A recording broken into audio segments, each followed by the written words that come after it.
পরকীয়ায় ধরার পর কাশিয়ানীতে এক অবাক করা ঘটনায় এক স্বামী নিজেই তার স্ত্রীকে পরকীয়া প্রেমিকের সাথে বিয়ে দিয়ে দিয়েছেন।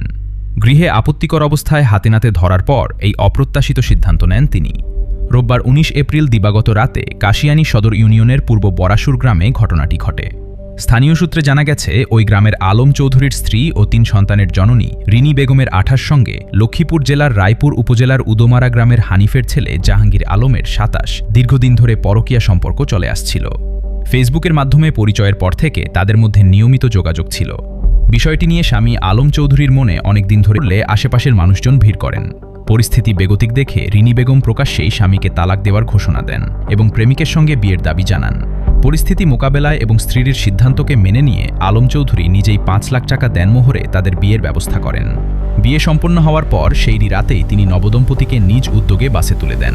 স্থানীয় ইউনিয়ন পরিষদ সদস্য মোহাম্মদ জাকির হোসেন বলেন,